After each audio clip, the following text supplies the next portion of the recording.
네, 우리 옆 사람에게 이렇게 인사하고 시작하겠습니다. 배우자하고 살면 배우자하고 살 수 있습니다. 네, 좀 길어서 앞에 띄워드렸습니다. 보고 하시라고요. 자, 이번에는 이렇게 인사해 볼 거예요. 남편하고 살면 남편하고 살 수 없습니다. 네, 좋습니다. 오늘의 인사가 좀 많아요. 마지막입니다. 자기 부인하고 살면 자기 부인하고 살 수 있습니다. 네, 설교가 끝났습니다. 오늘 이 인사 가운데 오늘 설교할 내용이 다 들어있는데, 그래도 목사님 도대체 무슨 말인지 모르겠습니다 하시는 분들을 위해서 말씀을 조금 더 나누도록 하겠습니다. 우리 성도님들 배우자하고 살고 계신가요? 네, 감사합니다. 그럼 여기 앞에 있는 우리 여기 유년부, 초등부, 그죠? 또 중등부, 고등부를 비롯한 우리 대학부, 청년부, 배우자와 살고 있습니까? 배우자하고 살고 있나요? 아니, 목사님, 저는 아직 결혼도 안 했는데 어떻게 배우자하고 살아요? 맞습니다. 근데 우리 성도님들은 진짜 대단하세요. 배우자하고 살고 계시니까 정말 대단하십니다. 존경스럽습니다. 그런데 세상에 많은 사람들은 배우자하고 살지 않습니다. 어떻게 사냐면 가르치자 이렇게 하고 삽니다. 네. 배우려고 하지 않고 가르치려고 해요. 세상 사람들이 왜 가르치려고 합니까? 다른 사람보다 나를 더 낮게 여기는 거예요. 내가 더 잘났다고 생각합니다. 교만한 마음이 가득 있습니다. 그래서 다른 사람을 존중하고 배려하기보다 다른 사람을 무시하고 깎아내립니다. 내가 더 나은 사람이라고 생각하기 때문입니다. 사실 제가 이런 우를 많이 범했습니다. 어렸을 때부터 제가 착하게 살려고, 바르게 살려고 노력을 했는데, 그래서 주위 친구들에게 바른 생활 사나이라는 그런 별명을 얻었습니다. 그래서 저는 스스로 나는 자타가 공인하는 바르고 착한 사람이야, 그렇게 스스로 생각하면서 살았던 것 같습니다. 많은 갈등들이 이렇게 교만한 마음들, 나는 옳은데 너는 틀려, 이렇게 나보다 다른 사람을 낮게 여기는 것이 아니라 나를 더 나은 사람이라고 생각하기 때문에 많은 갈등이 시작됩니다. 우리 정치적인 갈등, 그것도 나는 옳고 너는 틀리다는 것입니다. 이 외에도 지역 갈등, 세대 갈등, 최근에는 남녀 갈등, 그렇죠? 그리고 부모님과 자녀 간에도, 부부 간에도 많은 갈등들이 이런 나를 높이고 다른 사람을 낮추는 이런 교만한 마음에서 시작되는 것을 우리가 볼 수 있습니다. 저도 그렇게 살아왔는데, 우리 성도님들은 어떻습니까? 정말 배우자하고 사신다고 했는데 잘하십니다. 우리는 언제나 배우려는 마음, 그런 마음이 우리 안에 있어야 됩니다. 5월 가정의 달 맞이하여서 우리가 가족 간에도 서로 존중하고 배려하고 배우려는 그런 모습들이 필요합니다. 제가 말씀을 준비하면서 특별히 돌아오는 주일이 어버이 주일입니다.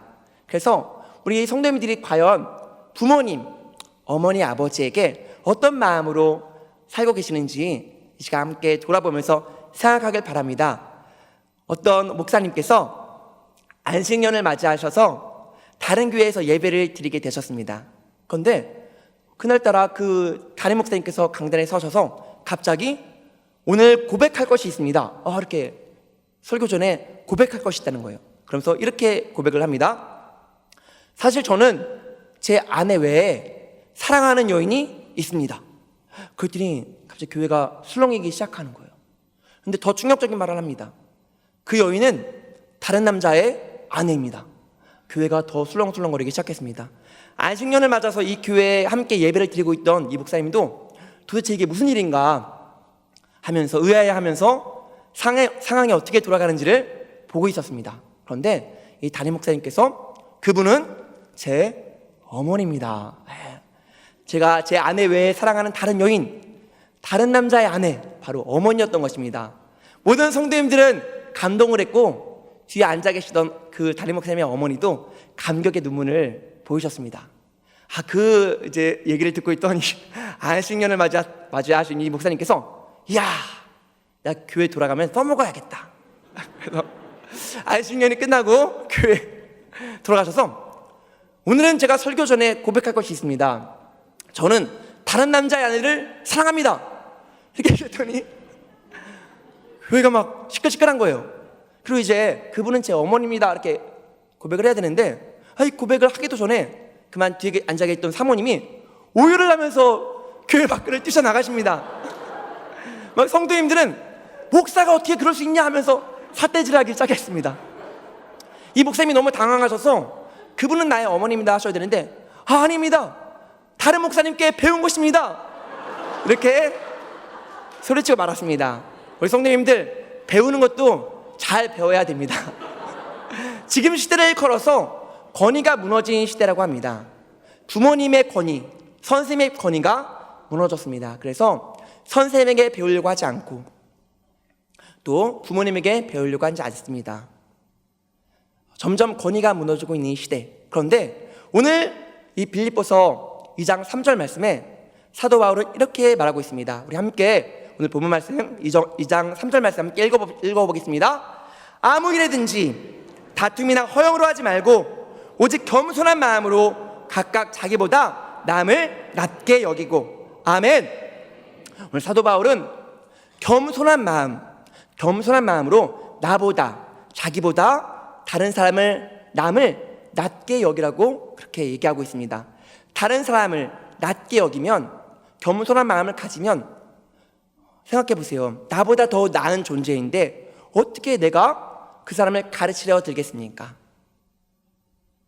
나보다 더 나은 사람인데 내가 비판하고 비난하고 정죄할 일이 없습니다. 문제는 내가 더 높아지려는 마음, 교만한 마음, 다른 사람보다 나를 더 나은 사람, 나은 존재라고 생각하기 때문에 다른 사람을 비난하고 비판하고 정죄하고 판단하는 것입니다. 나보다 다른 사람이 더 낫다고 생각한다면 그 사람에게 배우려고 할 것입니다.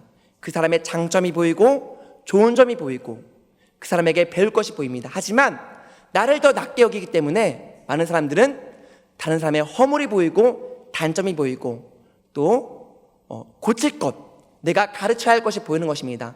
많은 사람들이 다른 사람의 허물과 또 단점을 보고 그것을 비난하고 비판하고 더 나아가서 가르치려고 하기 때문에 가정 안에서, 교회 안에서, 또 사회 안에서 많은 갈등이 생기게 되는 것입니다.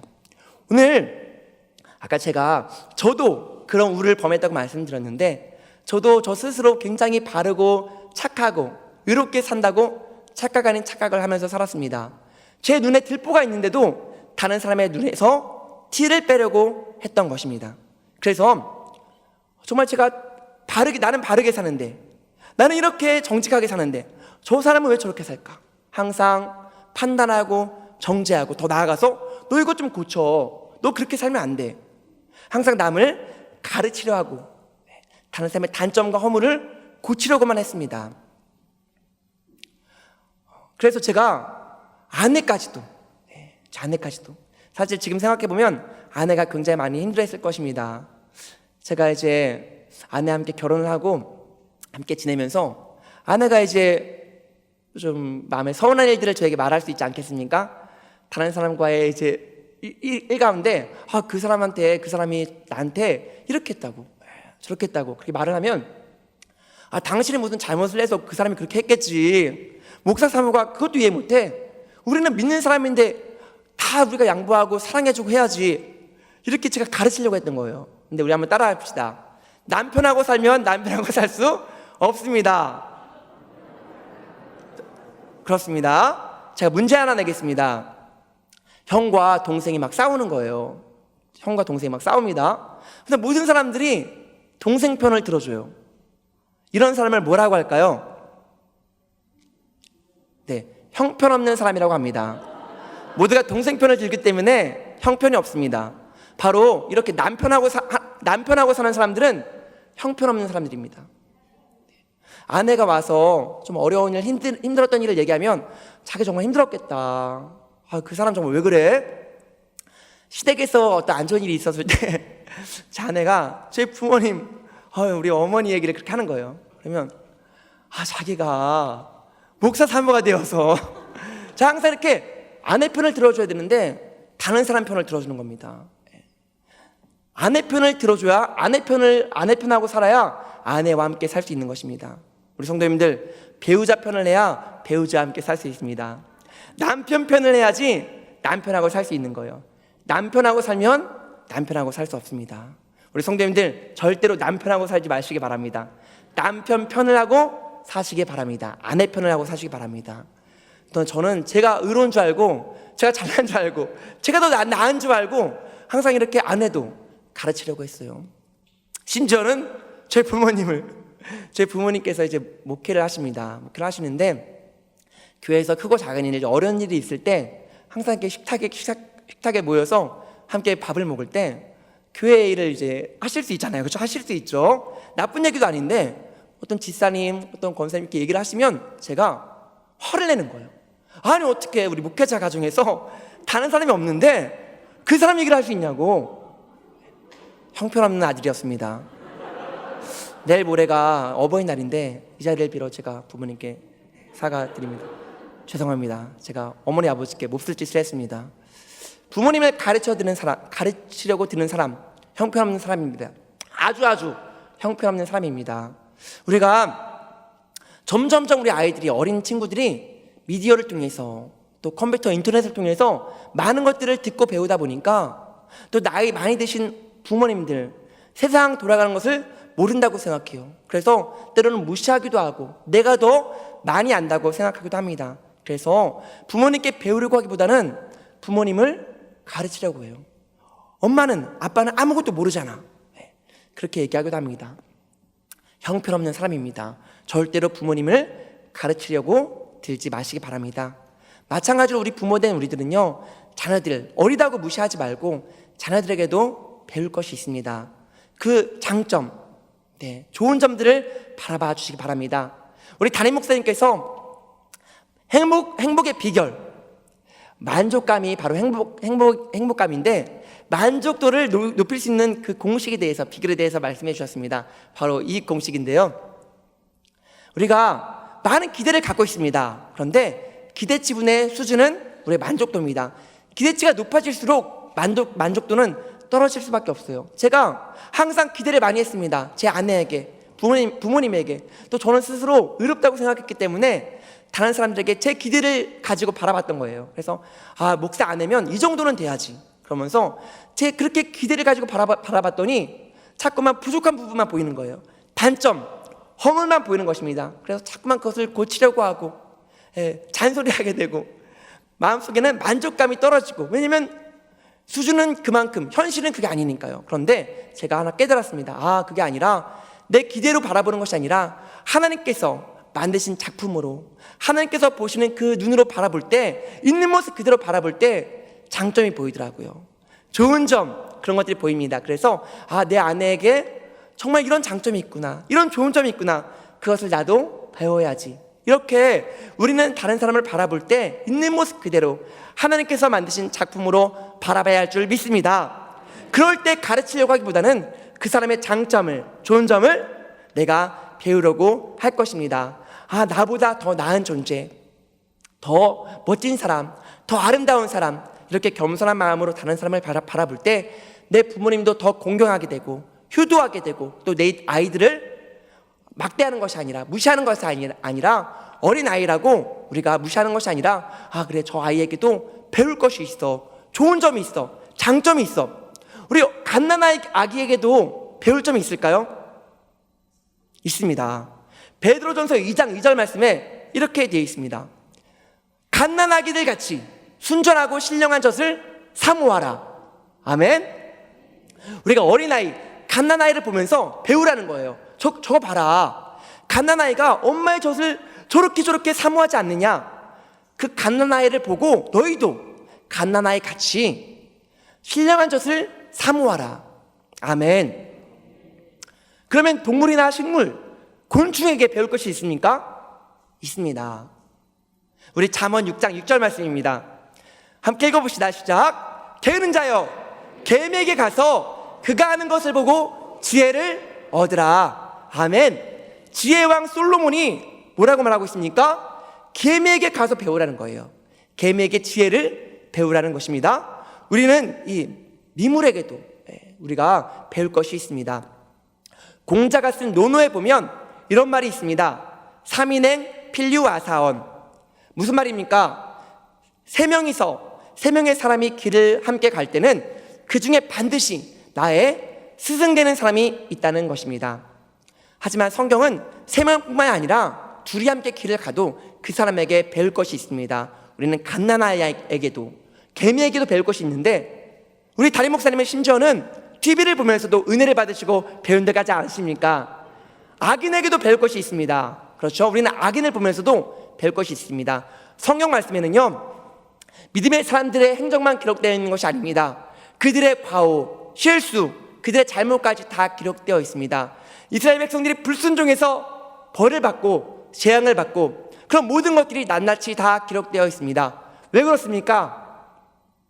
그들의 범죄, 악인들의 행실을 보면서 배우라는 것입니다. 그렇게 살지 말라는 것입니다. 이 말씀을 보고 반면교사 삼아서 그렇게 살지 않도록 배우라고 하나님께서는 우리에게 말씀하고 계시는 것입니다. 우리가 이렇게 배울 것이 너무나 많습니다. 다른 사람에게 장점이 있습니다. 그 장점을, 좋은 점을 배우면 되는 것입니다. 한 스승이 제자들과 함께 길을 걸어가고 있었습니다. 그런데 어떤 진흙탕에 검은 개 한 마리가 막 뒹굴고 있는 거예요. 그래서 스승이 그곳을 가리키면서 제자들에게 묻습니다. 저곳에 무엇이 보이느냐? 그랬더니 한 제자가, 스승님, 흙탕물이 보입니다. 그랬더니 스승이, 다른 것이 보이지 않느냐? 그랬더니 또 다른 제자가, 스승님, 검은 개가 뒹굴고 있습니다. 이렇게 대답을 했습니다. 그랬더니 스승이 이렇게 얘기하는 거예요. 저 흙탕물에서 뒹구는 검은 개의 이빨을 왜 보이지 못하느냐? 저 이빨은 아주 하얗지 않느냐? 누구에게나 다 이렇게 장점이 있고 좋은 점이 있습니다. 비록 진흙탕에 뒹구는 검은 개라 할지라도 하얗게 빛나는 이빨이 있는 것입니다. 우리 옆 사람을 한번 바라보시기 바랍니다. 좋은 점, 장점이 보이지 않습니까? 전혀 보이지 않는다면 그래도 이빨은 하얀 줄 믿습니다. 이빨은 하얗잖아요. 그렇죠? 하얗게 빛나고 있습니다. 누구에게나 다 장점이 있습니다. 배울 점이 있습니다. 우리는 겸손한 마음으로 나보다 다른 사람을 더 낮게 여기고 더 아름답게 멋지게 여기고, 언제나 가르치려는 마음보다 배우면서 살아야겠다, 배우자, 내가 배워야겠다, 누굴 만났는지 그런 마음으로 사실은 우리 모든 성도님들 다 되시길 바랍니다. 아멘. 그런데 이 마음을 우리가 어떻게 가질 수 있겠습니까? 겸손한 마음, 다른 사람을 낮게 여기는 마음을 어떻게 우리가 가질 수 있겠습니까? 오늘 이 사도 바울은 그 앞절에 우리 빌립보서 2장 2절에 이렇게 이야기하고 있습니다. 우리 빌립보서 2장 2절 말씀 함께 읽겠습니다. 시작. 마음을 같이하여 같은 사랑을 가지고 뜻을 합하며 한 마음을 품어. 아멘. 2장 3절에서 겸손한 마음으로 각각 자기보다 남을 낮게 여기고, 그런데 그 앞절에 한 마음을 품어서 이렇게 하라는 거예요. 한 마음을 품을 때, 한 마음을 품어서, 한 마음을 품을 때 우리는 겸손한 마음을 갖게 되고 나보다 다른 사람을 더 낮게 여길 수 있게 되는 것입니다. 그러면 오늘 말씀에서 말하는 이 한 마음은 어떤 마음입니까? 오늘 빌립보서 2장 5절에 나와 있는데 2장 5절 말씀 함께 읽어보겠습니다. 시작. 너희 안에 이 마음을 품으라. 곧 그리스도 예수의 마음이니. 아멘. 어떤 마음입니까? 그리스도 예수의 마음입니다. 하지만 제가 오늘 이 말씀을 읽으면서 또 뒤에 이어진 말씀을 읽으면서 저는 좌절하고 말았습니다. 그리스도의 마음을 품는 것, 너희 안에 이 마음을 품으라, 이 마음은 그리스도 예수의 마음이라고 했지만 저는 이 마음을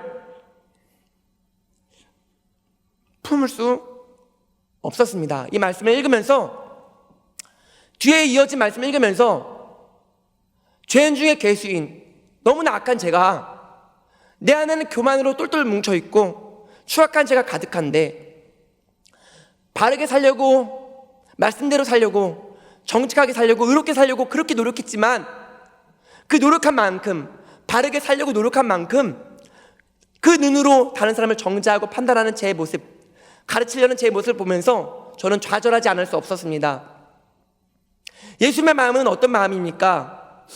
2장 6절 말씀 함께 읽어보겠습니다.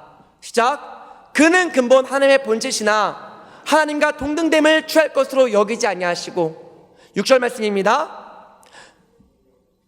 7절 말씀입니다. 오히려 자기를 비워 종의 형체를 가지사 사람들과 같이 되셨고. 이 말씀을 읽으면서 내가 과연 종이 될 수 있을까? 다른 사람에게 종이 될 수 있을까? 누가 무엇을 말하든지 내가 종처럼, 예수님처럼 그렇게 순종할 수 있을까? 8절 말씀에 이렇게 말하고 있습니다. 자기를 낮추시고 죽기까지 복종하셨으니. 내가 정말 하나님 말씀에 죽기까지 복종할 만큼 낮아지고 또 낮아지고 낮아질 수 있을까? 이 마음을 품으라고, 이 마음을 품으면 내가 겸손한 마음으로 나보다 다른 사람을 낮게 여길 수 있는데, 저는 여전히 나를 더 낮게 여기는 거예요. 저를 더 옳게 여기는 것입니다. 저를 더 의롭게 여기는 것입니다. 그래서 자꾸만 다른 사람을 비난하게 되고 판단하게 되고 정죄하게 되고 다른 사람의 허물과 단점들이 보입니다. 그것을 가르치려 하고 그것을 제가 고치려 하는 거예요. 우리 아내에게도, 내 아내에게도, 부모님도, 내 자녀들에게도, 저를 만나는 모든 사람들에게 그런 시선으로 바라보기 때문에 제가 배우면서 그 사람에게서 배우려고 하는 것이 아니라 가르치면서 제가 살았습니다. 어떻게 하면 이 예수님의 마음, 나는 이 마음을 품을 수 없습니다. 그동안 그렇게 노력했지만 이 하나님의 본체신 하나님 예수님께서 동등됨으로 취할 것을 여기지 아니하시고 죽기까지 복종하신 종의 형체를 가지고 이 땅에 오셔서 십자가에 달리신 그 예수님의 마음을 저는 절대로 품을 수 없을 것 같았습니다. 그래서 좌절하고 있었는데 우리 성도님들 너무 걱정하지 않으셔도 됩니다. 우리 단리 목사님께서 이제 이 예수님의 마음을 품는 법, 예수님을 닮아갈 수 있는 것, 좀 수준 있는 말로 제키 지수, 예수 지수를 높일 수 있는 방법에 대해서 우리 함께 말씀을 전해주셨습니다. 어떤 말씀입니까? 마태복음 16장 24절 말씀입니다. 우리 기쁜 마음으로 함께 읽겠습니다. 시작. 이에 예수께서 제자들에게 이르시되 누구든지 나를 따라오려거든 자기를 부인하고 자기 십자가를 지고 나를 따를 것이니라. 아멘. 이 말씀, 자기를 부인하라는 말씀, 자기 십자가를 지라는 말씀은 어떤 우리를 올가매는 말씀이나 우리를 정말 힘들게 하는 그런 말씀이 아닙니다. 오히려 우리를 기쁘게 하는, 즐겁게 하는 말씀인 줄 믿으시기 바랍니다. 우리는 절대로 하나님의 마음을, 예수님의 마음을 품을 수 없습니다. 그런데 오늘 말씀에 길이 있고 소망이 있고 희망이 있습니다. 바로 나를 부인하는 것, 나의 십자가를 지고 예수님을 따라 사는 삶인 줄 믿습니다. 그래서 사도 바울은 갈라디아서 2장 20절에서 내가 죽고 예수님으로 살 때, 나는 없고 예수님이 있을 때, 그때 바로 비로소 예수님의 마음을 품을 수 있다고, 예수로 살 수 있다고 그렇게 얘기하는 것입니다. 마지막으로 한 번 더 이렇게 따라해 봅시다. 자기 부인하고 살면 자기 부인하고 살 수 있습니다. 자기 부인하고 살 수 있습니다. 아멘. 나를 부인할 때 내 고집, 내 교만, 내 자아, 내 자존심, 그 모든 것들을 다 십자가에 못 박을 때, 그때 나는 없고 예수님으로 살 줄 믿습니다. 자기를 부인할 때 남편하고 함께 행복하게 화목하게 살 수 있는 것입니다. 나를 부인하면 십자가에 내 모든 것들이 못 박아 사라집니다. 죽게 됩니다.